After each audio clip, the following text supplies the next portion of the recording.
Olá, sejam todos muito bem-vindos ao nosso Jangaceiro Talks.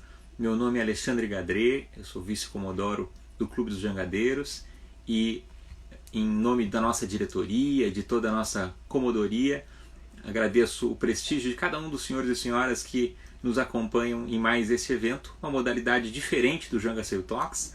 Todos nós entendemos que é um momento especial e nessa busca por distanciamento social, essa é a maneira que o Clube dos Jangadeiros encontrou de poder fazer com que nós tenhamos ainda contato com os nossos sócios, nossos amigos, nossos grandes parceiros.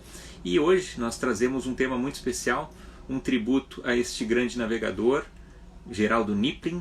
Temos muitos nomes que nos prestigiaram muito na vela gaúcha.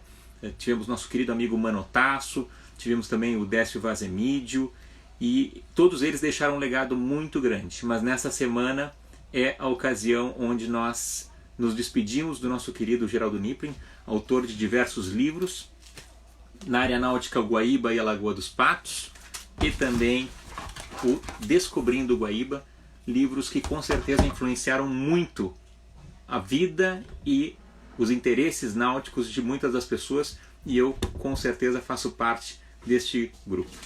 Gostaria de também lembrar que nós temos alguns eventos pela frente, também na modalidade online. Nós teremos, além de hoje, que nós temos esse evento intitulado Na Esteira do Comandante Niplin, as batimetrias do veleiro Viking pelas águas do Sul, com o nosso convidado Christian Janser, também diretor do nosso Clube dos Jangadeiros, diretor de cruzeiro. O Christian Janser, ele não só é comandante do veleiro Viking também, mas também piloto, e vai contribuir muito com o nosso conhecimento, não só sobre o trabalho do próprio Niplin, como a continuidade dele, que eu entendo que está sendo muito bem feita e principalmente utilizando a tecnologia para fazer com que isso seja muito útil e muito facilmente disseminado. Teremos na quinta-feira da semana que vem, às 8 horas da noite, teremos o evento também Jangaceiro Talks, às 8 horas da noite, Volare, um Odeio 23 na Lagoa Mirim, com César Missagia, o comandante do Volare, também com Paulo Angonese, comandante do Cauana 3, e nós transmitiremos não só no Instagram e também no Facebook. Este evento especificamente, como não é presencial a nossa transmissão, ele só está sendo feito a transmissão pelo Instagram, já que nós não estamos, nem eu e nem o nosso querido amigo Christian Janser, não estamos no mesmo local, então nós transmitiremos ele também no YouTube e também no Facebook após o término desta transmissão no Instagram. E no dia 30 de abril, às 8 horas da noite, teremos também outro Jangaceiro Talks, o Desafio do Zero, relatos da construção de um veleiro inovador, com Pedro Chiesa. Instagram e Facebook dos Jangadeiros estarão também prontos para nós conseguirmos fazer este belo trabalho. Nosso programa de hoje, nossa live de hoje, ela trata do trabalho de Geraldo Niplin. Eu tenho certeza que agora nós vamos discorrer bastante sobre esse assunto, mas eu faço questão, até para que nós consigamos nivelar bem o trabalho, de ler o prefácio do segundo livro náutico dele, aí, o Guaíba e a Lagoa dos Patos, que com certeza é uma publicação que poucos barcos no Rio Grande do Sul não têm ela a bordo. No início desse novo milênio, os satélites cruzam os céus do planeta que, desnudado pelo olho mecânico da tecnologia, não oferece mais segredos. Não existem mais continentes, mares e ilhas por descobrir. Para bem da verdade, um gigantesco engano. Não basta olhar no mapa um pontinho azul com o nome Lagoa dos Patos. Não basta saber que o Guaíba é um rio que margeia a cidade de Porto Alegre. Bem pouco está descoberto e é conhecido. Neste ponto, cruzando longas distâncias, observando a fauna e a flora, entristecido com a poluição, medindo profundidades, mapeando ancoradouros, surge Geraldo Niplin. No antagonismo da singeleza e grandiosidade de seu trabalho, ele lembra nomes como Saint-Exupéry e Langsdorff. Um pouquinho de cartógrafo, um pouquinho de pesquisador, apaixonado pela natureza, fazem deste comandante da Varig 40 mil horas de voo uma personalidade ímpar. Na companhia da esposa Maria Regina, Geraldo Niplin transformou um ponto azul no mapa em algo real, palpável. O Guaíba e a Lagoa dos Patos deixaram de ser frias referências. As praias agrestes, os arroios e riachos são decifrados. Um banco de areia, a foz de um rio mostram a vida no mais amplo sentido desta palavra. Aqui, reunida em um livro, temos uma coletânea de observações criteriosas colhidas ao longo das últimas 3 décadas, um referencial com a observação e pesquisa acurada sobre condições climáticas e sobre o uso adequado de âncoras e complementam este trabalho. A imensidão de águas, ilhas, praias, pedras, um mundo pouco conhecido, emerge em relatos e fotografias inimagináveis. Na leitura e segmento das próximas páginas fica indelével a epopeia deste bandeirante reanimando a necessidade de conhecer nosso próprio espírito de aventura. Enquanto, por força da tecnologia, o planeta se desnuda sem mistérios, permanece a certeza. Está entrando, vamos lá. Tem muitas mensagens aqui. Eu só queria aproveitar para comentar que as perguntas nós colocaremos ao seu momento, à medida que elas forem aparecendo, mas não deixem de perguntar, de comentar, que teremos espaço para isso. Vamos ver se a gente consegue colocar o nosso amigo Christian. Conectando. Tô conectando. O áudio chegou. Tá um pouquinho lento, mas acho que vai. Vamos ver. A Maison Blanche acompanhando, a família Burchard acompanhando, e a Maximília de Paula também acompanhando. Olha aí, que legal. Muito bom prestígio, hein? Mais de 80 pessoas nos acompanhando no momento. Como é que tá aí, Cristiano? Olha, eu tô aqui, não sei se... Eu vou tentar conectar de novo, tá bom? Vamos de novo. Vamos lá. Programa ao vivo tem essas coisas, gente. Aqui é uma solicitação para participar do vídeo ao vivo. Cadê o nosso Fly Sail Viking? Tá aqui, adicionar. Vamos lá. Agora sim, Christian, tudo bem? E aí, tudo jóia? Christian, eu estou vendo. Boa noite a todos. Tem o livro do Geraldo Nippen no teu cenário aí. Ah, não, mas isso daí é a bordo de qualquer embarcação nossa aí, nossos cruzeiristas, temos que ter, né? Isso é a nossa Bíblia. É a Bíblia das nossas velejadas. Verdade. Que bom, pessoal. Boa noite. Que bom estar aqui batendo esse papo com vocês. Muito legal mesmo. Bacana. Obrigado pela oportunidade, Gadré. Christian, vamos começar apresentando para aqueles que não conhecem quem é o Christian Janzer. Christian Janzer, Sim. Família náutica. Como é que entrou nesse mundo? Por favor. Pois não, bom, meu nome é Christian Janzer, para quem não conhece, sou nascido e criado em Porto Alegre, guri da Vila Farrapos, e não tinha, de pequeno não tive contato com a vela, fui ter contato com a vela depois de ir lá pelos 30 e poucos anos aí que eu fui ter os meus primeiros contatos com a vela. De piá, quando eu era bem criança, eu gostava muito de pescar com meu pai. E eu tive a oportunidade de conhecer a Lagoa do Casamento, que foi um sucesso na minha vida. Assim, a Lagoa do Casamento é um lugar mágico até hoje ainda, né? Relativamente perto de Porto Alegre, e é lindo. E lá a única coisa que eu fazia com meu pai era pegar carona com os pescadores para ir até algum lugar, acampar, ficava uma semana acampado e voltava. Então meu contato com a náutica foi mais ou menos aí. Muito tempo depois eu fui tirar a habilitação e tal. Comecei pela lancha, não tive lancha, mas comecei navegando na lancha. E a paixão pela vela veio na primeira vez que eu dei uma velejada aqui em Tapes. Inclusive eu estou em Tapes agora, enquanto está em Porto Alegre eu estou aqui em Tapes. Mas eu não estou em Porto Alegre. Não, está em Porto Alegre, tu está em São Lourenço. Que beleza, que beleza. Então a minha primeira velejada foi aqui em Tapes, inclusive estou aqui hoje, né? Foi com um amigo meu alemão que tinha um veleirinho, construiu um veleirinho aqui. E meu primeiro contato foi então aí pelos 34 anos de idade. Então eu sou bem jovem na vela, faz quase 10 anos que eu estou na vela. Então esse é que é os meus primeiros contatos com a vela. Mas é apaixonante, né? A vela é uma coisa muito natural bom, sou piloto também, como tu comentaste antes, né? E isso faz com que exista essa conexão muito forte entre a vela e a aviação, pela física que a gente estuda muito profundamente, né? E todo mundo sempre fala, a vela é como se fosse uma asa do avião. Na verdade, a asa do avião é que é como se fosse uma vela, né? Porque a vela veio muito, mas muito antes, né? Os estudos e tal da física para o desenvolvimento da asa partiram da vela, né? E tudo que a gente sabe sobre pressão, dinâmica, estática, etc., que é o que gera ali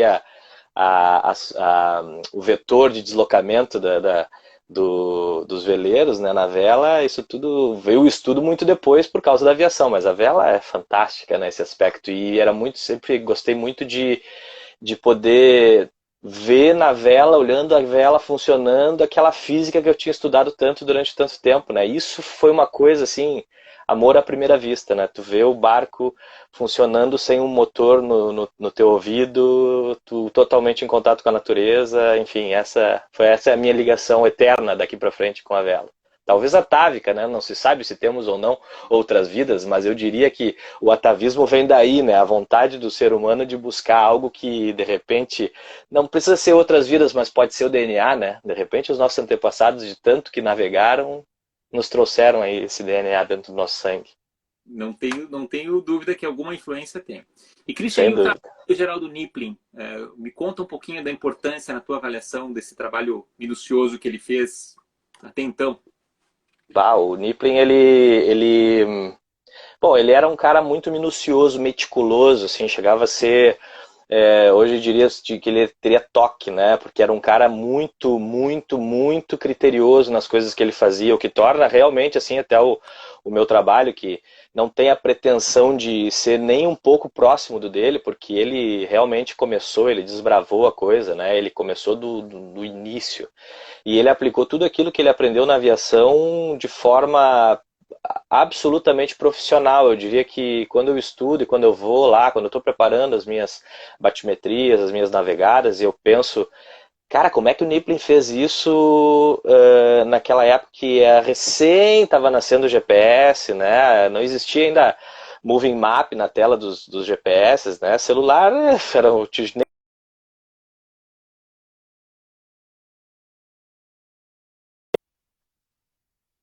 No segundo, que ele fez foi...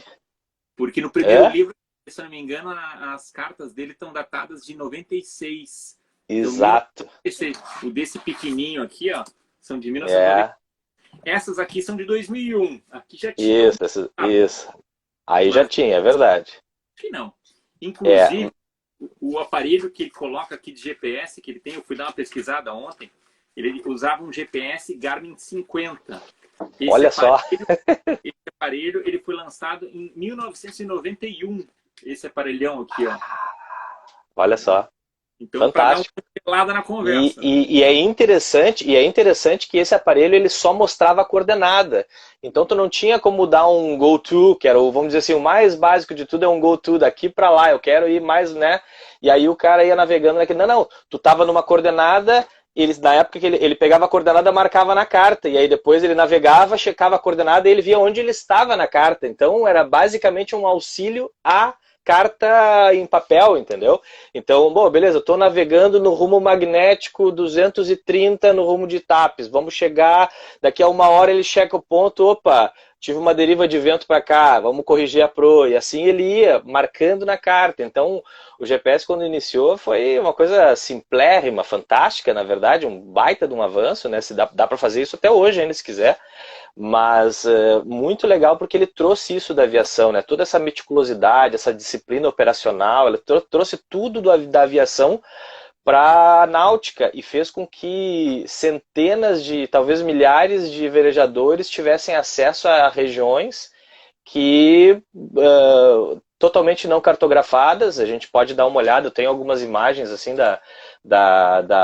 de algumas regiões aqui da lagoa que simplesmente não eram cartografadas. Eu vou só virar a tela um pouquinho para mostrar aqui para o pessoal compreender o que eu estou falando. Aqui, por exemplo, ó, essa área azul aqui, bom, aqui ela está dizendo que tem profundidades, 2,9, aqui é a ponta das desertas ali. Mas um pouquinho mais aqui, ó, por exemplo, dentro aqui dessa região azul, na Lagoa do Casamento, isso é totalmente não cartografado, né? Então imagina, o cara veio aqui e ele velejou aqui por cima, na época que ninguém vinha, né? E ele desbravou essas regiões e depois tornou elas totalmente navegáveis, né? E assim, então, rios e lagos e alguns outros lugares que ele andou entrando, como aqui, por exemplo, o Arroio Araçá, que todo mundo conhece, aqui é azul, ó, totalmente não cartografado, não tem profundidade, não tem nada, né? Isso foi, e ele estava lá, ele era o lugar preferido da vida dele. o Arroio Araçá, né? Ele sempre ia com a patroa dele para lá e tal, né? Sempre contam as histórias dele lá no Arroio Araçá. Então, o cara foi realmente um desbravador daqueles que... E olha, eu fiz uma navegada muito interessante para entrar na boca do Arroio Camaquã, do Rio Camaquã, na verdade, que é um rio grande, totalmente não cartografado até hoje.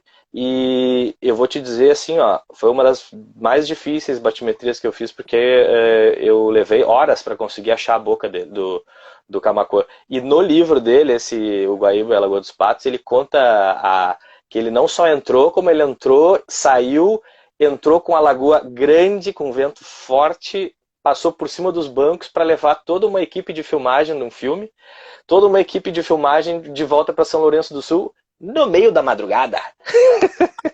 Com onda Isso. gigante na lagoa. E ele já não era. Não, ele já tinha seus 70, 80 anos, eu acho. Ele devia ter essa... Não, 70, 60, 70 anos ele devia ter, sabe? Então é um cara que não dá para comparar. O Kniplin, o legado que ele deixa para nós é algo que não me vejo nem perto de chegar lá, mas eu estou fazendo um trabalho no sentido de atualizar um pouco, né? Dados os 30 anos que já se passaram aí do trabalho dele, né?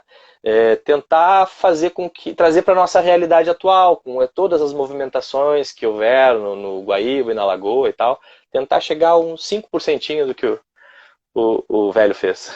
É verdade, verdade. O José Camarata aqui comentou a quantidade de satélites que deveriam existir em 91, né? E eu me lembro, se eu não me engano, um número menor do que 20, era algo entre 12 sim, sim. assim. Para tu ter um retorno, na época, se não me engano, eram 4 ou 6 satélites que tu tinha que ter de retorno. E era difícil, porque de vez em quando a constelação tinha que estar sempre 4 meio à vista, assim, né? De vez em quando um saía da vista, tu ficava 3, perdia informação. Ou então ele te dava um erro de mais de 40 milhas, que aí tu precisava do sextante. Era mais fácil tu achar pelo sextante do que pelo satélite, né? Então, quer dizer... coisas que ele viveu na vida dele, né? O Kniplin voou, né? Ele é aviador, ele voou o Constellation. Inclusive, ele teve um dos acidentes mais famosos da história, né? Agora mudando só um pouquinho para aviação, um dos acidentes mais famosos da história da Varig foi ele era o comandante da aeronave, né? Ele, um Super Constellation, um quadrimotor com motores radiais, antiquíssimo, um avião clássico da aviação, assim, uma maravilha. Eram 4 motores, né, radiais, e ele era conhecido como o melhor trimotor do mundo, porque sempre parava um, não tinha conversa, eles já sabiam na decolagem que ele ia parar um, entendeu? Ele ia chegar trimotor em algum lugar. Só que nessa noite lá, eles estavam ali pelo Caribe, né? Eles já tinham decolado trimotor com 3 motores de Trujillo, se não me engano, em algum lugar ali no Caribe, eles já tinham decolado trimotores, acabaram perdendo mais um, acabaram perdendo todos e ele conseguiu, baseado no conhecimento náutico dele até, né, que existia na época procedimentos para isso específicos, né, e ele conseguiu pousar entre as ondas, o avião teve uma perda de vida e tal, mas salvaram-se todos os outros e ele conseguiu pousar com certa segurança o avião, né, e isso foi um feito aeronáutico para a época, ganhou medalhas e etc. Né? Um cara que, quando atravessa por cima quando eu penso assim, eu passo ali meio tenso por cima do banco de areia, fazendo batimetria, achando que a onda está meio alto, talvez eu vou baixar, vou bater no fundo, talvez vai dar uma raspada.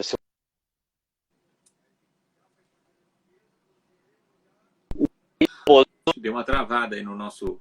O velho posou, eu penso assim, quando eu tô meio trancado, eu penso, o velho posou no Caribe com um motor só, rapaz. Travessa esse banco de areia aí, ô fraco.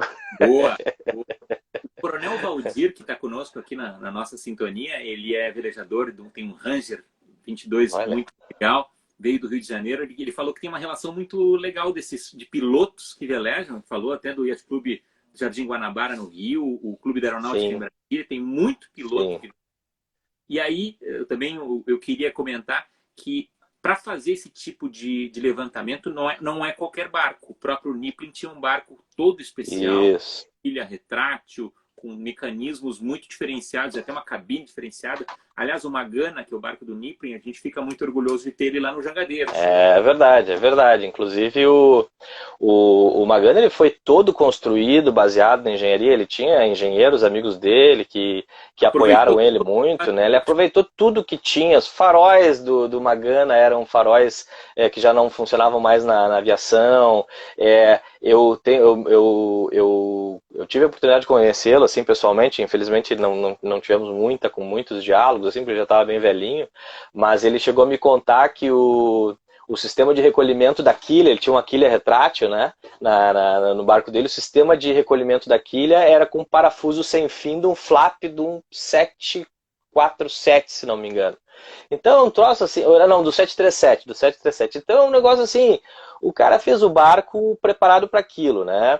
O Magana, ou a Magana, como ele gostava de dizer, né? Ele gostava de dizer La Magana, é um nome castelhano. E ele preparou ela perfeita para as navegadas que ele queria. Ele queria era poder navegar com segurança, com as ondas fortes, com as ondas pesadas da lagoa, que a gente sabe, todo mundo sabe. Bom, muita gente já sabe como é que são as ondas aqui na Lagoa dos Patos, né? Nossa onda não é que nem a na do mar, que ela é bem longa e tal. No mar a onda pode ser grande, mas ela vem com 8, 9 segundos de distância, e isso quando o mar tá picado, né? E aqui na Lagoa não, as nossas ondas elas não são grandes, mas elas têm 1,5 m com uma lagoa severa, assim, a 2 metros eventualmente, porém ela tem 3 ou 4 segundos uma da outra, então é uma pancada em cima da outra, o que torna a navegada contra vento difícil, né? E o Magana navegava belamente, lindamente, com a Lagoa Grande e com a patroa dele lá embaixo assistindo novela. Uma boa. E aí, Era uma boa. E a Viking veio mais ou menos nessa ideia, né? A Viking ela foi construída no estaleiro Miller, lá em Santa Cruz.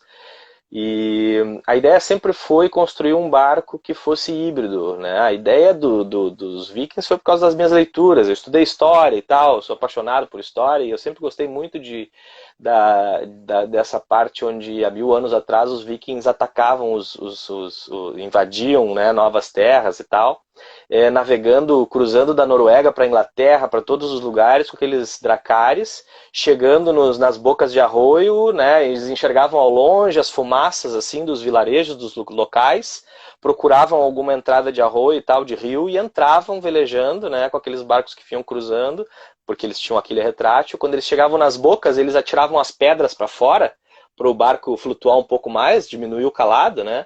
E eles poderiam entrar velejando ou então remando para dentro dos rios e então invadir os lugares. E a Viking ela foi construída desse jeito. A ideia toda era que fosse um barco com uma quilha retrátil, com um calado pesado, que eu pudesse movimentar, é uma quilha canivete, então eu com um cabo lá, eu catraqueio e levanto essa quilha, e eu consigo navegar com a quilha recolhida, eu consigo navegar em águas com 0,65 centímetros, ou seja, água um pouco acima do joelho, eu estou navegando, e eu baixo ela toda e vou para o alto mar, como já fiz 2 ou 3 vezes aqui saindo para fora do mar, lá em Rio Grande, para experimentar ela em alto mar. Então é um projeto híbrido justamente preparado para esse tipo de coisa. Muitas vezes, isso é muito legal. Para mim foi apaixonante pensar esse projeto e trabalhar nesse projeto, porque cara, muitas vezes eu planejei as minhas navegadas baseado no conhecimento da meteorologia, que também vem da aviação, e o Nipling fala muito no livro dele de meteorologia, da importância da meteorologia. Eu diria que é a coisa mais importante do planejamento da navegação, né? Ele falava muito disso. Eu muitas vezes planejei sair de Porto Alegre para me esconder do temporal no Araçá, esperar passar o temporal para poder dar um pulo para Ponta Escura, esperar passar outro temporal, para depois dar um pulo para Tapes ou para Lagoa do Casamento e chegar lá debaixo de outro temporal, porque nossa meteorologia aqui tem disso, né? A gente tem que fazer um bom planejamento e ele fala muito disso no livro dele, inclusive, né? O planejamento é tudo. E então tem disso, assim, a facilidade da quilha retrátil é de tu poder chegar num lugar e te esconder rápido, sabe? Te abrigar muito rápido dentro de um arroio, de um pequeno rio, ou de um rio grande mesmo, assim, né? E amarrar o barco numa árvore, como tu muitas vezes te encontrei amarrado numa árvore com o teu barco aí, né? Dentro do Araçá, etc, né? E então, bom, o projeto é mais ou menos que nem o teu, tu conhece bem, o Miller 315 é um barco fantástico nesse aspecto, é um barco que também é um barco veloz, relativamente veloz para o tamanho dele, um barco de 30 pés, 10 metros. Conforto interno é fabuloso, né? 2 pessoas, 4 pessoas vivem muito bem nele e eu, olha, tendo experiência agora nessa época nessa época difícil que nós estamos vivendo agora com o Covid-19, né? A aviação está parada no mundo todo, praticamente, e aqui no Brasil não foi diferente, nossa economia sofre muito com isso, e eu estou já há 25 dias, basicamente, morando a bordo. Já moro há 8 meses, praticamente, a bordo, mas Não é? agora já fazem 25 dias, né, que eu estou a bordo direto. Muito louco. Desculpa, Gadre, Não é cortou? mal essa quarentena a bordo. Não, não é nem um pouco mal, na verdade é um sonho até, infelizmente é numa condição que não era desejada, né, mas a gente precisa fazer o nosso melhor, é um momento difícil, a gente tem que estar da melhor forma possível, né, e nada melhor do que estar na sua casa, no caso estou na minha casa, né, já há bastante tempo a bordo da Viking. Muito bom. E quando é que começou essa ideia de fazer esse trabalho de levantamento batimétrico, de cartografia? Quando é que Uhum. surgiu essa vontade? Eu comecei a velejar, bom, em 2011, mais ou menos 2010. 2010 eu comecei a velejar. Não, 2012, 2012. Vamos fazer 10 anos, é isso aí. Antes disso, eu navegava de lancha, na lancha do meu ex-sogro lá em Florianópolis, e eu sempre tive curiosidade, pô, por que o senhor não leva a sua lancha lá pro Guaíba, né? Guaíba tem lugares para navegar o ano todo, o senhor só navega aqui dia assim na época de verão, né? E ele sempre comentou comigo assim, não, eu tenho uns amigos que disseram que é meio perigoso, o Guaíba é muito raso, tem muitos perigos e tal, né? E eu fiquei com aquilo na minha cabeça, pensei, primeira coisa que eu fui fazer na época, um meticuloso, né, piloto, fui pegar uma carta náutica, porque eu nunca tive acesso até então a uma carta náutica. Eu peguei uma carta náutica e fui entender por quê, né? Eu olhei ali, bom, beleza, um barco tem em torno de 60 centímetros de calado, uma lancha, né? Eu fui e notei ali que, não, mas espera aí, 1,40 quando é raso, 1,10, 1,20, né? Tudo bem, é raso. Mas a maioria do Guaíba tem em torno de 2,5 metros, a média é 2,5 metros, inclusive, né? A média de profundidade do Guaíba, que é perfeitamente seguro, né? E eu fiquei curioso, depois que eu comprei meu primeiro barco, eu fui tentar entender o que o pessoal falava, né? E aí eu fui navegar, fui aprender a velejar, e velejando sozinho, vou naquela direção, né? Na carta náutica dizia que era 1,40 m e tal, e eu acho que meu barco o meu barco tem 65 de calado, eu vou. Muitas vezes eu cheguei em locais em que a carta dizia não, é 1,80 m e eu encalhei copiosamente, encalhei de ficar cravado em cima. E o meu barco na época tinha um calado fixo de 1,10 m, era um Cal 9.2, o Tesaurus. E eu encalhei algumas vezes assim, encalhado de verdade, de não ter o que fazer, sabe? Eu fiquei horas encalhado. E aí eu entendi que, pô, não dá para confiar totalmente na carta náutica, né? Realmente um problema para nossa região, né? E aquilo ficou martelando na minha cabeça durante tempo. Então, cada vez que eu ia para algum lugar muito raso, eu sempre antes me preparava, né? Ficava de olho no eco, não tinha um eco bom, etc. E fui pesquisar, fui estudar e descobri que existia a carta Navionics e descobri depois, então, que a Navionics é um aplicativo, na verdade, náutico, né?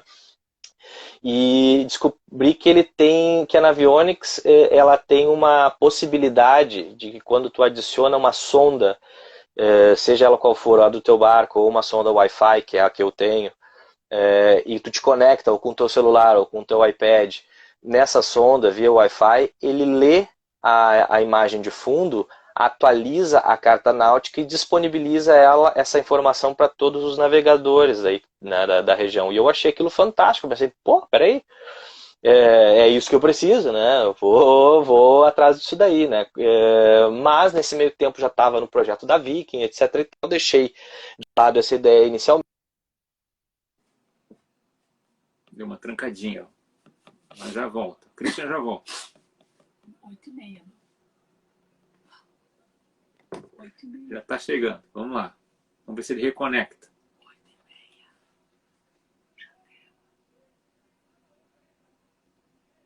Vamos ver se ele reconecta. Tá quase. O programa ao vivo é assim, gente. Só para agradecer. Agora voltou. Tá me escutando? Tá me escutando? Eu tinha trancado, né? Deixa eu só fazer um breakzinho aqui, só para dizer, para dar um abraço Tá aí para bom. quem que agradeceu a homenagem, também para Marisa Medalha, que está orgulhosa, falando do próprio Magana, falando que tem Querido. firewalls, tem aquecimento, e eu sei que realmente é um É baita. verdade. Mas segue, tu A estava comentando Magana... dos equipamentos, Christian. Conta melhor para a gente. Ah, cortou aí, então. Bom, basicamente é isso. A Viking, quando eu planejei ela, para fazer as batimetrias, já existia o sonar na Navionics para conectar com o iPad integrado. Eu pensei, bom, eu já vou largar com a Viking pronta para fazer isso. Isso foi uma coisa muito interessante, porque quando na minha primeira navegada eu comecei a fazer batimetria, e por onde eu ando hoje é automática as batimetrias que eu vou fazendo, ela vai gravando na carta da Navionics, vai gravando no meu sonar faz um upload para a internet, e eles, depois de 2 ou 3 dias, antigamente demorava um mês para sair, né? Mas aí como eles tomam conhecimento da pessoa, eu entro em contato com eles inúmeras vezes, e eles acabam ganhando... sabendo que eu faço a coisa com segurança, etc, e tal, com disciplina, com confiança, e aí eles acabam liberando com 2, 3 dias as minhas batimetrias, e eu queria mostrar agora um pouquinho como é que fica a carta. Vou dar só uma volta aqui, ó. Essa é a carta da Navionics, tá? Estou olhando ela na internet mesmo. No cantinho esquerdo aqui, assim, ó, eu tenho a possibilidade de usar o Navionics, que nada mais é do que a carta da Marinha, de qualquer país, a carta oficial. Ela é Navionics, essa daqui. Só que se eu colocar no Sonar Charts, aqui é a cidade de Rio Pardo, tá? Onde eu fui buscar o barco. Só que se tu botares então aqui na carta, no Sonar Charts, que são as cartas feitas por nós que estamos fazendo as batimetrias, que enfiamos as informações para a Navionics, a carta muda de imagem, olha só. Ela, a partir de então, passa a mostrar as profundidades, né? E isso, olha só que legal. Então foi daqui que eu saí no dia mais seco do ano de 2017, daqui de Rio Pardo, e eu naveguei todo o Rio Jacuí, como vocês podem ver, ó, vai ficar azul, totalmente azul. Ó, totalmente azul, ou seja, sem informação, e agora com as minhas batimetrias. E eu naveguei todo o Rio Jacuí, 12 horas de navegada praticamente, até Porto Alegre. E a partir de então, as informações foram totalmente atualizadas. Aqui eu tenho um exemplo bem importante aqui, que quero mostrar para vocês. Aqui é o gasômetro, tá? Para quem não conhece Porto Alegre, aqui é o centro de Porto Alegre, essa região aqui é o centro de Porto Alegre, aqui é o gasômetro. Aqui é a confluência de todos os rios. No centro de Porto Alegre eles confluem e se transformam na bacia do Guaíba, né? Eu queria mostrar para vocês isso daqui. Isso é a carta da Marinha de 1962 a 66. Eles fizeram essa batimetria aqui e eles disponibilizaram essa imagem. Se eu clicar aqui no Sonar Charts, que são as batimetrias que eu fiz, e quem está utilizando o sonar, os sonares, e está disponibilizando para a Navionics, tem atualizado, muda completamente a imagem. Olha só. Antes nós tínhamos baixios, né, azul aqui, esse verde, esse azul aqui, efetivamente ele não existe mais. Isso daqui a Marinha vai mudar daqui a algum tempo. Mas vocês podem ver que aqui era tudo azul, né? Essa parte onde estão as barras, né? Daqui para cá é águas perfeitamente navegáveis. E aqui no Sonar Chart mostra isso, né? Mostra a profundidade. Aqui é um baixio muito grande que a gente tem em frente ao Beira-Rio, em Porto Alegre, ó. E a carta da Marinha mostra que tem um banco de areia gigante aqui, e ele nem é tão grande assim. Ele é bem menor, na verdade, né? Dá para navegar tranquilamente aqui. Tem algumas pedras que eu também marquei aqui, e isso é muito legal, porque cada utilizador pode fazer as suas marcações. E aqui eu tenho uma passagem que eu mesmo criei por cima do banco de areia, que a Marinha disse que não dá para passar. Né, que a carta da Marinha diz que não dá para passar, eu criei uma passagem aqui que dá para passar com um calado de 2 metros pro lado de cá. Aqui, inclusive, para quem não sabe, a gente faz as nossas, o 7 de setembro, os desfile náutico tem acontecido nessa região aqui também, batimetrada por mim. E, bom, então o processo todo, ele acabou se tornando uma... Deixa eu voltar para cá. A batimetria em si se tornou uma coisa extremamente, vamos dizer, técnica, né? Embora não só daqui, embora não profissional, opa, sem querer, desculpa, embora não profissional, embora não uma coisa que exija grande dinheiro ou grande custos assim tal, né? Não é uma coisa que a Marinha vai utilizar para atualizar as cartas dela, mas isso traz um benefício de segurança fantástico para a navegação e a gente tem visto isso no dia a dia. Muitos colegas, muitos amigos velejadores têm utilizado as batimetrias que eu faço e sempre me dão feedback. Muita gente me manda muita mensagem: bah, Christian, passei naquele lugar, pô, fantástico, eu nunca tinha ido lá, na carta diz que é raso e não é, sabe? Isso é um... Sequências, né? Os levantamentos... muito. Muito antigo. Muito. Até houve agora no Guaíba um levantamento novo, mas até isso se Exato. transformar numa carta é um processo que está até desatualizado com o contexto atual que a gente vive de instantaneidade. Exato. Exatamente. E de levantamentos e quase disponibilização em tempo real, ou um pouquinho de delay, mas nada de muito grave, é espetacular. E principalmente porque tu disponibiliza para todos. Exato. Então todo mundo tem a possibilidade. Aqui é o grupo de trabalho que teve agora alguma questão de 6 meses atrás, o grupo de trabalho da Marinha que veio do Rio para fazer toda a batimetria profissional do Guaíba, a atualização das cartas do Guaíba. Eles, muito gentilmente me convidaram para participar do grupo de trabalho da hidrografia, fiquei muito, muito contente. E eles utilizaram essa lancha que ficou alguns dias estacionados lá no Guaíba, lá no Jangadeiros, né? E eles partiram com todos esses equipamentos aqui e tal. Eles têm todo um equipamento que é muito parecido com o que eu tenho também hoje, né? Mas o deles é profissional, vamos dizer assim. Então esses são realmente os profissionais que estão atualizando as cartas hoje. Vão disponibilizar em alguns meses, eu acho que mais uns 6 meses aí eles devem disponibilizar do centro de lá da frente do Olímpico, mais ou menos da região da Ponte do Guaíba até a Ponta Grossa. Depois, numa outra campanha, eles vão seguir para o sul, depois Lagoa dos Patos e assim vai, né? E até lá eu vou mandando sempre, porque eles me pediam sempre muita atualização. Pô, Christian, tem um lugar aqui que a gente achou isso, achou um baixio, tu já tinha visto isso? Então eles me pediram uma porrada de informação, eu entreguei tudo porque eu tinha para eles, né? Eu tenho 2 anos de trabalho já, então eles viram aquilo e disseram assim: cara, a gente queria fazer um Ctrl+C, Ctrl+V, mas não dá, temos que ir lá fazer esse trabalho aí. Aliás, aí 2 pessoas já perguntaram, eu acho que é pertinente. E como é que tu faz o ajuste de profundidades com relação ao momento do ano, do nível do rio, do nível da lagoa? Sim. Sim, bom, eu vou fazer uma explicação bem rápida aqui, como é que eu faço o planejamento de uma batimetria. E eu vou mostrar aqui no próprio... Bom, deixa eu virar aqui a tela, vou mostrar para vocês. Aqui a maioria conhece, aqui é a nossa região do Araçá, né? Enseada do Araçá, o lugar mais protegido de temporais que nós temos aí na bacia do Guaíba, tá? Muita gente consegue ficar em toda essa região aqui do Araçá, tá? Muita gente, e alguns barcos com calado retrátil conseguem entrar dentro do arroio em si, né? Aqui o Saco das Mulatas e aqui o arroio em si, né? Como é que eu preparo a batimetria? Bom, a imagem de satélite atual é essa daqui. Ela mostra que na boca do arroio, em toda essa região aqui, bom, teoricamente não tem nenhum obstáculo, exceto na boca do arroio aqui tem um obstáculo. Se a gente voltar aqui a data, no cantinho esquerdo do Google Earth aqui, profissional, ele mostra datas. Essa imagem de satélite é do dia 15 de 8 de 2019. Se eu voltar para cá um pouco, ó, eu posso observar que esta ilha já não existia, no dia 24 de 5 de 16 não existia a ilha, agora existe uma ilha. Então isso me dá uma ligeira ideia de, bom, veja bem, no passado essa ilha não existia, mas existia um aguapés. Aqui é no ano de 2005 essa imagem. Então eu começo fazendo um estudo, né, da região, de como é que era no passado e tal, né, e a gente pode ver que a partir de 2017...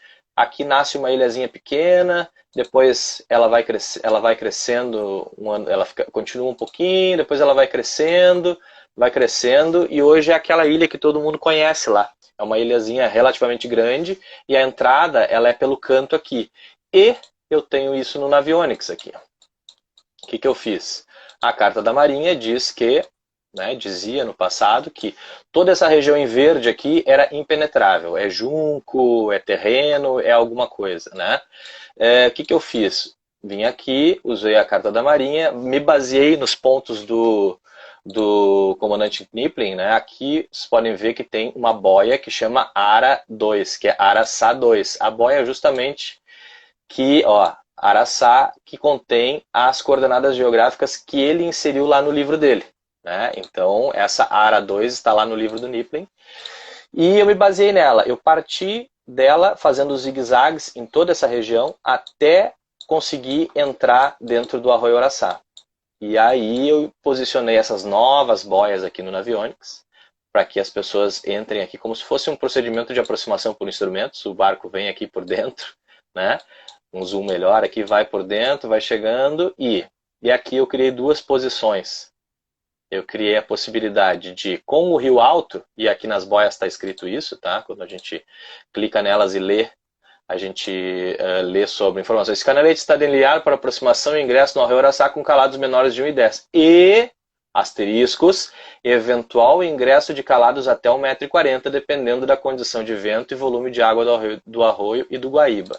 Então, eu criei isso daqui no intuito de, bom, com água alta, basicamente dizendo, dá para entrar pelas boias vermelhas. No inverno, eu garanto que dá para entrar até com 1,40, tá?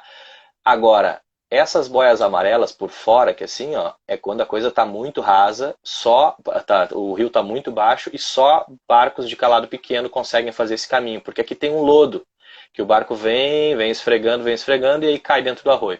Aqui, nessa imagem, a gente não consegue ver o fundo, porque a Carta da Marinha, ela bloqueia a possibilidade de mostrar fundo de água quando tem verde, tá? Eu já conversei com o pessoal da hidrografia, eles me garantiram que daqui a algum tempo eles vão remover todos esses verdes aqui, tá? E vão tornar a carta vai ficar pelo menos azul como é aqui, ó. A Carta da Marinha diz que aqui é azul, aqui um azul mais claro, com as profundidades, eles vão tornar toda essa região, que hoje na imagem de satélite mostra que é realmente água, eles vão tornar toda essa região aqui azul dessa cor. Aí eu vou entrar com as batimetrias e ela vai começar a mostrar os fundos como estão mostrando aqui. Aqui a gente mostra, a gente vê, ó, que na verdade a maior parte do arroio tem 2 metros, 2,5 metros, né, e dá para chegar lá perto. Aqui dá para até ver o início do canalete, essa linha branca que assim, ó, que vai nos trazendo para dentro das minhas boias, né? É uma indicação de que realmente há um canalete aqui para entrar lá.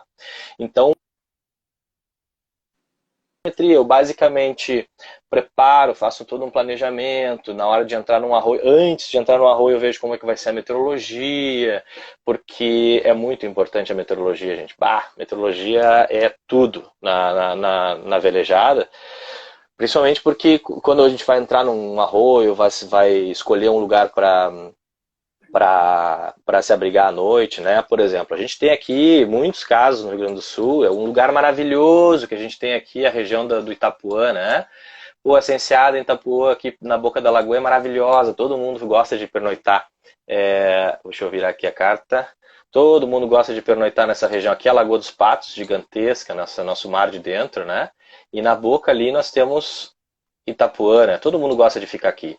Porém, é um problema ficar aqui quando a gente tem uma condição pré-frontal. Pré-frontal, as frentes frias nossas aqui no Rio Grande do Sul, elas sempre avançam daqui de sudoeste para nordeste, nessa direção, né? Isso implica em dizer que aqui nessa região, se entrar uma porranca forte, um temporal severo, ele vai jogar necessariamente os barcos para toda essa região aqui, empurrar para lá. Então é um problema sério, sabe? Teve muitos amigos aí que disseram, pô, fiquei encalhado aqui e tal, tivemos que ajudar muita gente, e é comum mesmo, né? Mas tudo passa pelo planejamento da navegada, né? Então a gente tem que ter muito cuidado, realmente a nossa meteorologia aqui não é muito santa, e o velho Knippling sempre falava muito da meteorologia. Sempre falava muito da meteorologia, né? Ele bate muito na meteorologia, explica sobre o vento, sobre o minuano, ele fala muito, etc. Sim, né? Explica muito bem, né? Ele é um cara realmente fantástico. Eu sou agradecido de poder dar continuidade de um pouquinho só do que ele deixou para nós. E tá ajudando muito, pode ter certeza. O Thiago Jobim perguntou se não tinha como deixar só a tela do próprio Christian. Infelizmente não tem como. Não, Nos, infelizmente não tem como. nos próximos eventos, vai fazer Isso, transmissão diferente no mesmo ambiente, daí a gente vai isso, conseguir dar destaque. Mas, Christian, só exato. com relação a esse ajuste, tu consegue dar um offset para que aquilo que naturalmente seja registrado pelo Sonar Charts seja ajustado se o rio está alto ou está baixo? Ah, sim, muito importante isso. Eu vou mostrar aqui na outra tela aqui. Vamos ver aqui se eu consigo mostrar. Bom, aqui o aplicativo que eu uso mesmo, tá? É o iPad mesmo, tá? Inclusive ele tem vou primeiro na carta náutica aqui, carta da Marinha, no overlay. Isso é o dia a dia aqui, tá? O trabalho do dia a dia tá aqui. As minhas batimetrias, elas ficam gravadas dessa forma para mim aqui. Eu vou mostrar o Araçá especificamente de novo, aqui eu vou dar um zoom aqui no Araçá, tá? Para mostrar para vocês. Bom, essas linhas laranjas aí que vocês veem, laranjas um pouco mais claro e aqui um azul, é para ser um azul um pouco mais claro, até branco, tá? Todas elas têm profundidades aqui. Isso daqui é o que eu faço, tá? Isso é o que fica gravado no meu ecobatímetro e fica disponibilizado para todo mundo. Muito importante antes de eu fazer isso, isso é uma coisa que todo mundo tem que prestar bastante atenção nisso daqui, é preparar, quem tem a possibilidade de fazer essa atualização, preparar o seu sonar para isso.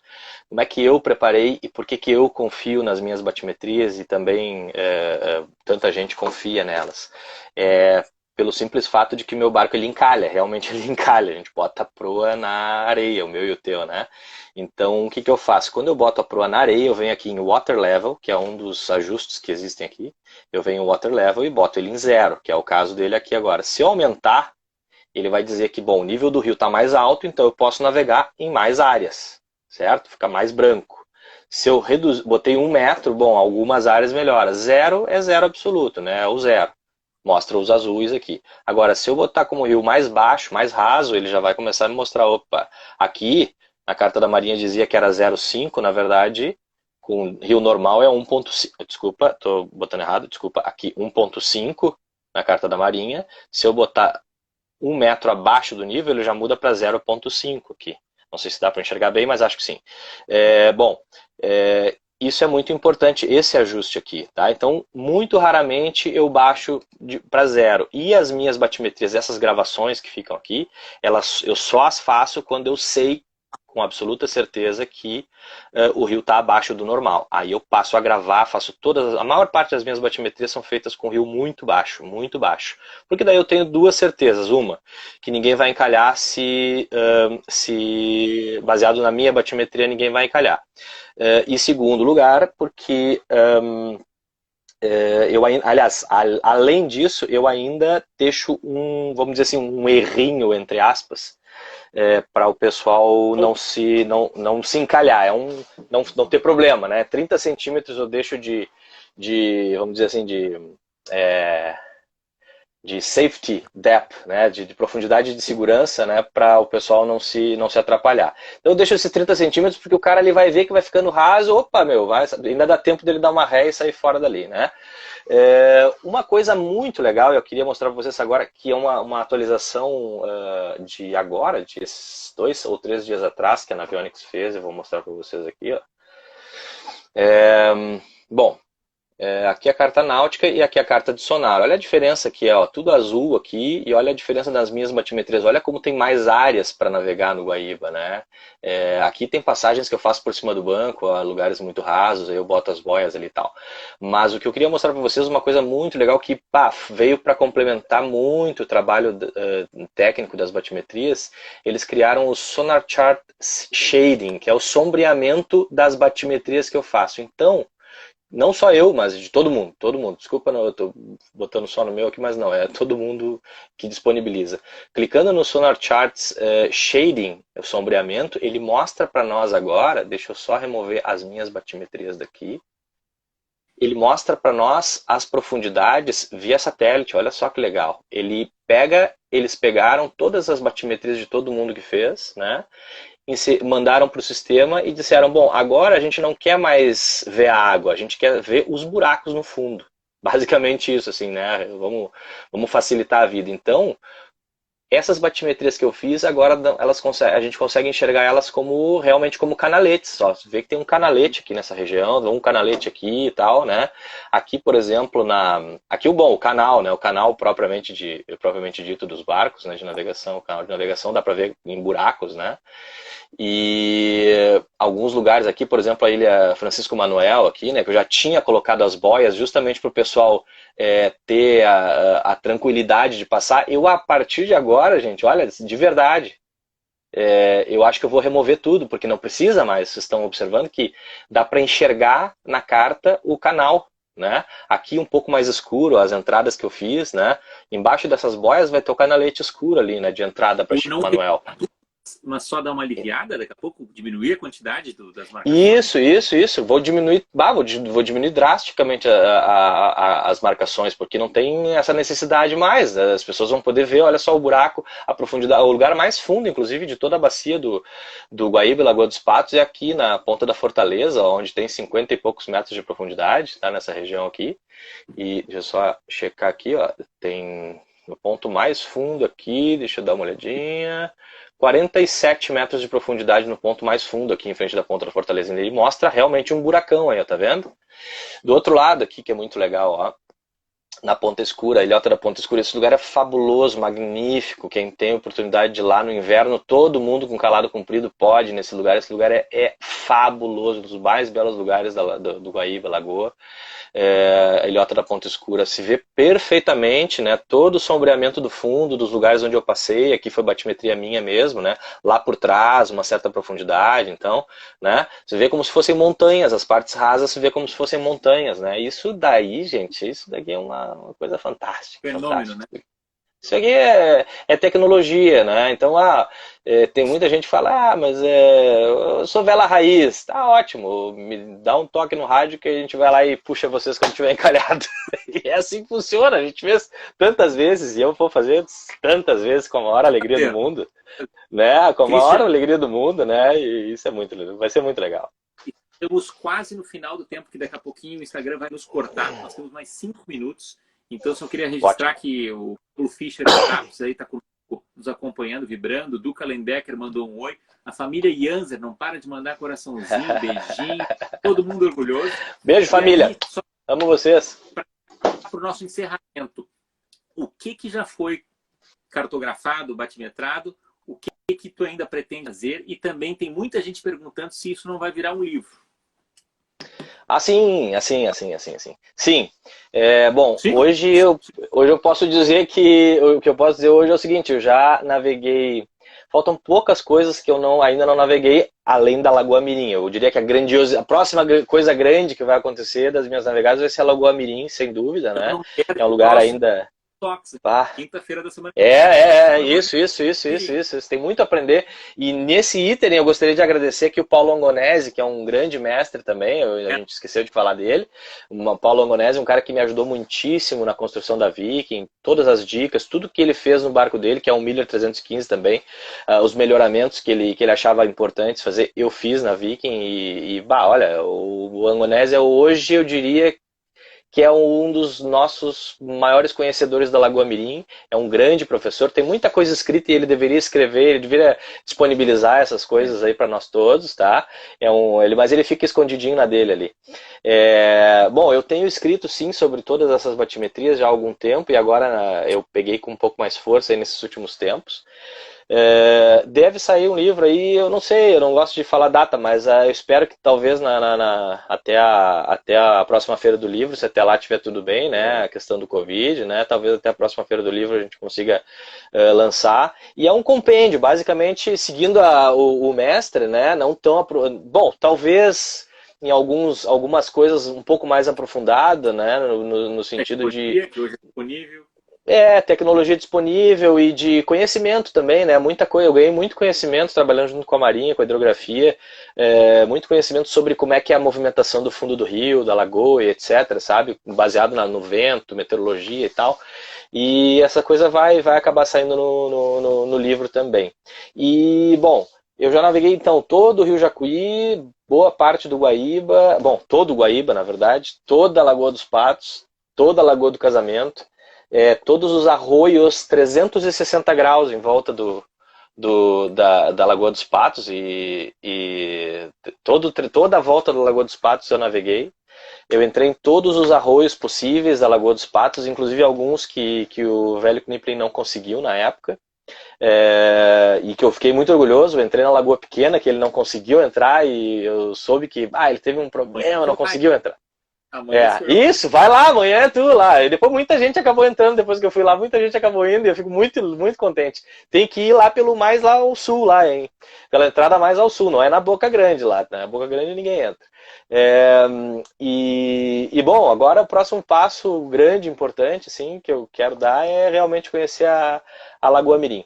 No futuro, daqui a uns 2 anos, né, se até lá tudo correr bem, eu tenho muita vontade de subir o Rio Paraná até o Mato Grosso. Não sei se vai ser de Viking, tem que ser com um barco que tenha o mastro retrátil, né? Eu tenho que baixar o mastro para poder passar embaixo das pontes, mas eu tenho muita vontade de conhecer, de entrar o Rio Paraná acima, talvez até o Mato Grosso, e passar ali por dentro do Paraguai, onde nós tivemos a nossa maior batalha, né, da história naval da América Latina aqui, né? Vamos ver se conheço o Riachuelo com a Viking. Gostaria muito. Talvez eu conheça, talvez eu consiga fazer isso daí ainda dentro desses próximos 2 anos. Vamos tentar. E, bom, se me permitir 30 segundinhos, eu convido todo mundo que tiver a oportunidade. A partir de hoje já vai estar disponível num canal novo que eu criei. Muita gente nesses últimos 2 anos aí, por causa das batimetrias, tem me pedido, mas tu tinha que fazer muito por causa do hashtag Sal, grandes amigos, Adriano e Aline. Pô, Christian, tu tem que fazer um hashtag sal grosso, assim, alguma coisa desse tipo, né? Mas não é essa a intenção, mas eu vou realmente criei um canal para disponibilizar essas imagens, esses vídeos de alguns lugares que eu vou, algumas entrevistas que eu tenho feito com pescadores, gente simples, gente nossa, né? Vou entrevistar também, já tenho marcado algumas entrevistas com alguns empresários da área náutica, com a Marinha, com os técnicos da Marinha, principalmente na segurança e da hidrografia, mas a nossa gente mais simples, assim, os pescadores, eles têm tanta coisa para nos ensinar, e a gente tem muito a aprender com eles. Eles estão lá no dia a dia, são os profissionais da coisa, né? E olha, uma coisa que eu aprendi, nunca esqueçam, dica do pescador. Se tu vê um pescador acelerar na direção de algum lugar e tu vê uma nuvem preta por perto, segue ele, não interessa, segue ele, vai na direção dele. Parabéns, Christian, muito obrigado por esse bate-papo. Então, só para te acompanhar nas redes sociais, então é Christian Janser ou o Veleiro Viking? Isso. Bom, no Instagram @flysailviking, fly de voar, eu vou, flysailviking, ou Christian Janser mesmo, já vai puxar direto para lá. E no YouTube, um novo canal que está nascendo hoje, já existia há alguns meses, mas vai hoje sair a premiere de um pequeno videozinho com música do Renato Borghetti. O nome é A Sul de 30 Sul, 30 graus sul, referente a Porto Alegre, nosso paralelo 30, né? E então A Sul de 30 graus sul. Vai estar, os links vão estar rolando já aí daqui a pouco nos grupos de WhatsApp que nos acompanham. Aí, pessoal, todo mundo muito bem-vindo lá no nosso canal. E o importante é velejar, conhecer a nossa terra, dar valor ao que a gente tem aqui, porque olha, nada melhor do que navegar numa água doce, num lugar que tu tem um abrigo bacana, que tu tem os pescadores sempre te apoiando, isso é muito importante, os pescadores estão sempre nos apoiando. Olha, nossa terra é maravilhosa e eu acho que o que falta é a gente aproveitar um pouco mais ela, de coração. Muito obrigado, Christian. Obrigado pela audiência de todos os amigos. Então, daqui a pouco, esses vídeos estarão tanto nas redes da Viking quanto do Jangadeiros. Muito obrigado pela sua audiência. Até a próxima. Obrigado a todo mundo. Um abraço.